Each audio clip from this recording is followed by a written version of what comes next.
Hello students, welcome back. मैं हूँ साइली और मैं आपका हमारे 11th स्टैंडर्ड के बैच में फिर से एक बार स्वागत करती हूँ। सो स्टूडेंट्स, हम क्या पढ़ रहे थे? हम पढ़ रहे थे some basic concept of chemistry. Yes, 11th standard का फर्स्ट चैप्टर। ओके, तो उसमें हमने सबसे पहले लेक्चर में उसका इंट्रोडक्शन पार्ट पढ़ा क्योंकि हम 11th में जा रहे थे, राइट। और फिर बाद में हमने मैटर क्या होता है ये समझ लिया था, राइट। मैटर क्या होता है उसका क्लासिफिकेशन हमने नेक्स्ट लेक्चर में किया था, राइट। आज के इस लेक्चर में हम मेजरमेंट ऑफ प्रॉपर्टीज़ पढ़ेंगे। ओके, नाउ स्टूडेंट्स, क्या होता है मेजरमेंट ऑफ प्रॉपर्टी? मतलब प्रॉपर्टीज़ का मेजरमेंट, है ना। नाम से क्या पता चला? प्रॉपर्टीज़ का मेजरमेंट, राइट। नाउ स्टूडेंट्स, ये जो प्रॉपर्टीज़ होती है वो दो टाइप की होती है। कितने टाइप की? दो टाइप की होती है। कौन से दो टाइप होंगे? यहाँ पे मैंने तो लिखा है, आपको तो दिखाई दे रहा होगा, है ना। तो अपने मन से बताओ क्या होता है। Yes, it is a qualitative property and the quantitative property.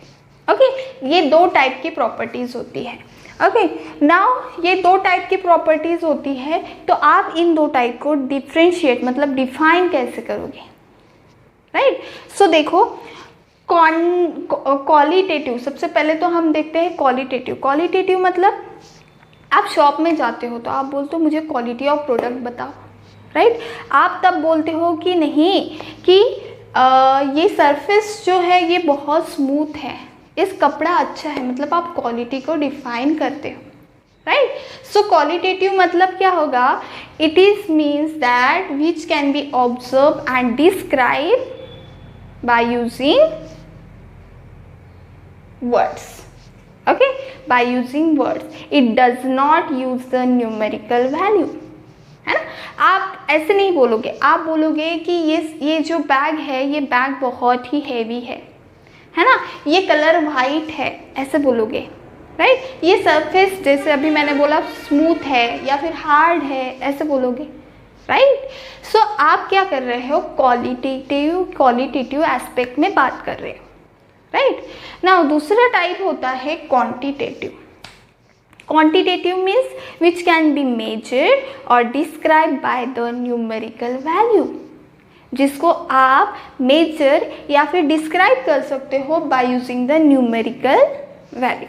Now जैसे फॉर एग्जांपल मैं अगर शॉप में जाती हूँ, किराने शॉप में, अगर मैं उनको बोल देती हूँ कि 2 kg ऑफ शुगर दो, राइट। मतलब मैं उसको क्या बोल रही हूँ? मुझे तो शुगर चाहिए बट मैं उसको एक डिफाइन एक क्या बोल रही हूँ? मैं क्वांटिटी बता रही हूँ कि मुझे कितना चाहिए, 2 kg, वो बराबर मुझे 2 kg ही देगा, राइट। या फिर हम ऐसे बोल सकते हैं कि 37 डिग्री सेल्सियस, मतलब मैं टेम्परेचर बता रही हूँ। 30 सेंटीमीटर क्यूब ऐसे बोल सकती हूँ, राइट। 10 मीटर ऐसे बोल सकती हूँ। मतलब मैं आपको क्या बता रही हूँ? मैं आपको एक प्रॉपर क्वांटिटी दे रही हूँ, राइट। सो ये होता है क्वांटिटेटिव प्रॉपर्टी।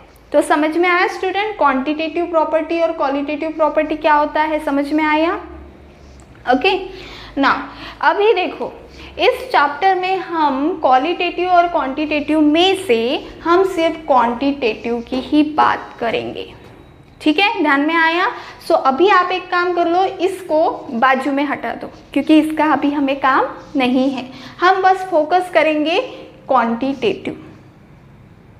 ओके, क्योंकि बहुत सारी जो प्रॉपर्टीज़ होती है, एज यू ऑल नो कि बहुत सारी properties are in quantitative nature की होती है ना, क्वांटिटेटिव नेचर की होती है।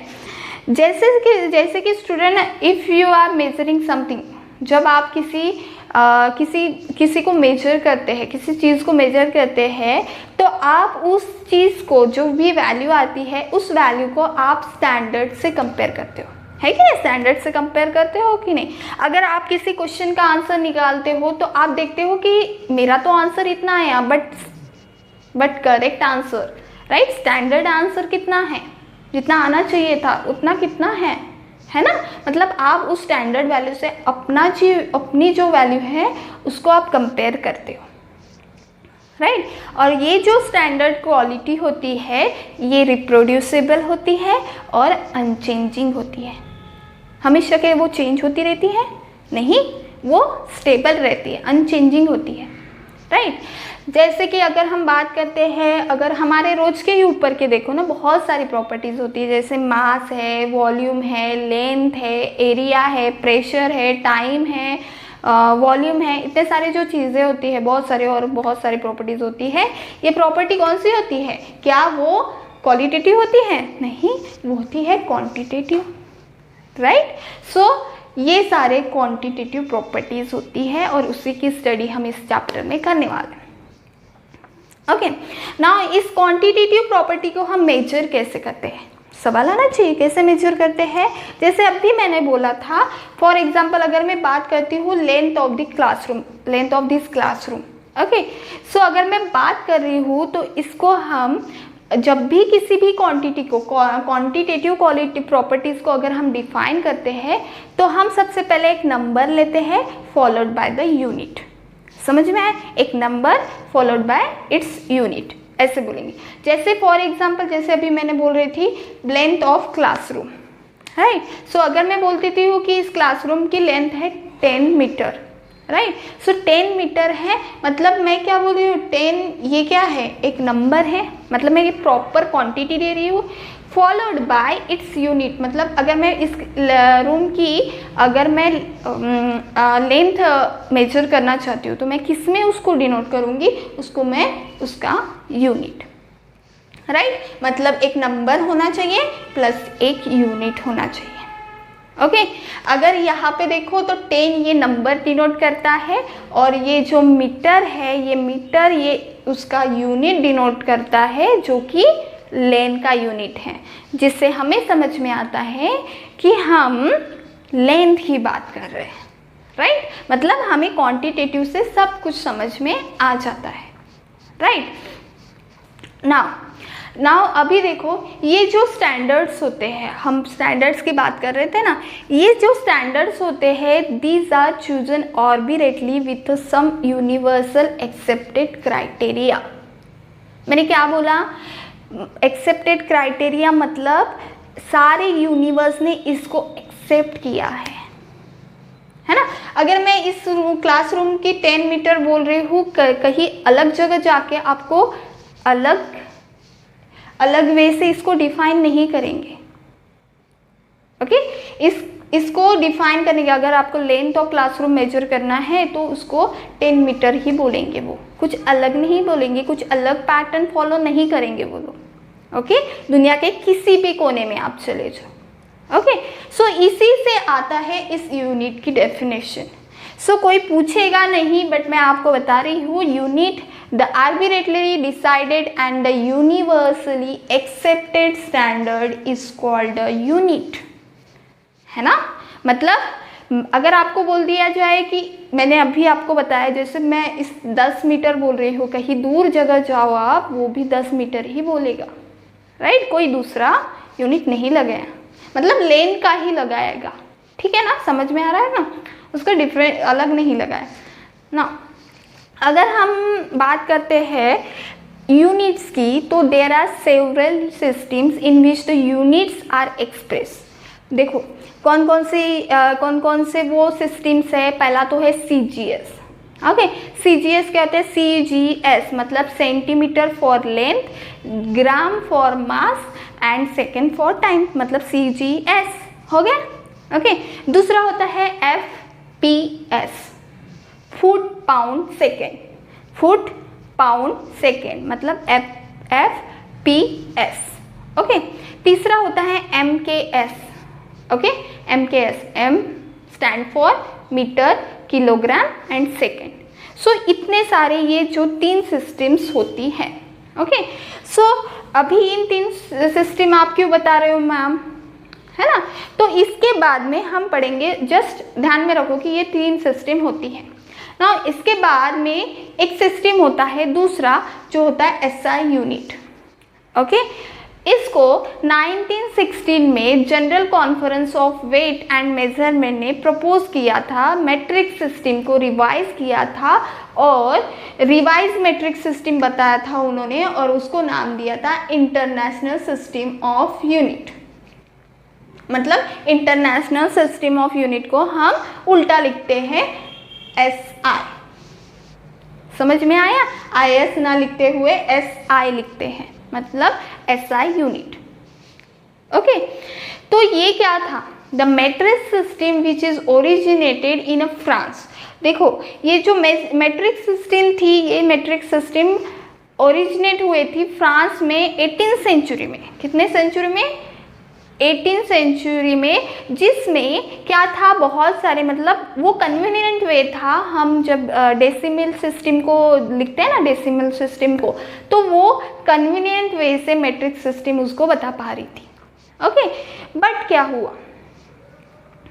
हुआ, later on the common system, later on the common standard system, हमने क्या किया, इस ऐसा यूनिट को इस्टेब्लिश किया, मतलब उस वहाँ पे ये वाली जो सिस्टम थी ये इस्टेब्लिश हुई।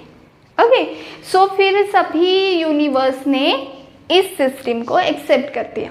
मतलब ये कहाँ से आए? मैट्रिक्स सिस्टम से ही आए, बट एक प्रॉपर नाम होना चाहिए, एक प्रॉपर वे होना चाहिए एक्सप्रेस करने का, कि सारी दुनिया उसको एक्सप्रेस कर पाए, इसीलिए उसने उसको नाम दिया SI unit, that is the international system of unit. Okay, now इस इंटरनेशनल सिस्टम ऑफ यूनिट में 7 बेस यूनिट होते हैं। ओके, 7 बेस यूनिट्स होते हैं। वो 7 बेस यूनिट कौन से होते हैं?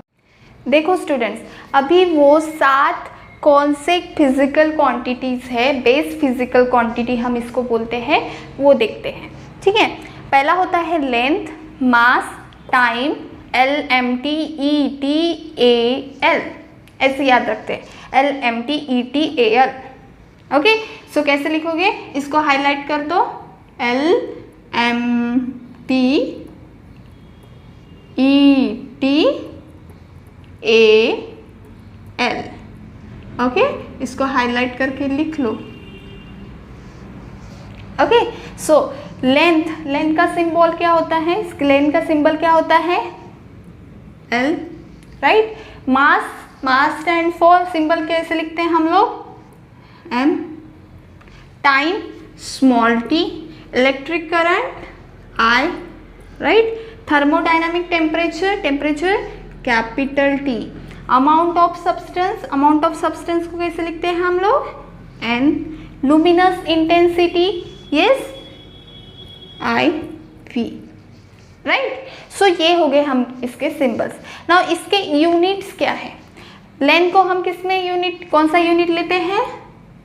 Metre, right. Mass kilogram, right. Time कौन सा है? स्मॉल t, सो हम इसको सेकेंड्स में बोलते हैं। इलेक्ट्रिक करंट I को हम किस में डिनोट करते हैं? एम्पियर। मेरे साथ साथ बोला करो, आपको लर्न हो जाएंगे। थर्मोडायनामिक टेम्परेचर T, टेम्परेचर हम किस में? केल्विन, राइट, केल्विन होता है, ध्यान में रखना। Amount of substance mole, right. Luminous intensity candela, right. So ये सारे होते हैं इसके SI यूनिट्स। ना अभी तो कुछ भी बात नहीं, अगर आपको पूरा SI यूनिट नहीं लिखना है तो उसको सिंबल्स में डिनोट करो। कैसे करते हैं मीटर को सिंबल्स में डिनोट? M, किलोग्राम को kg, सेकेंड्स को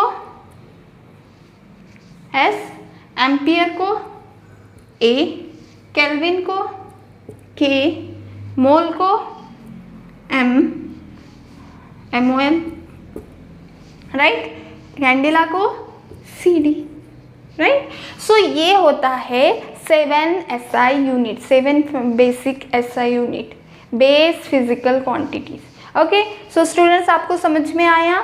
कैसे ध्यान में रखना? LMTETAL, ओके, LMTETAL 2-4 बार ध्यान रख लो, आ जाएगा आपको।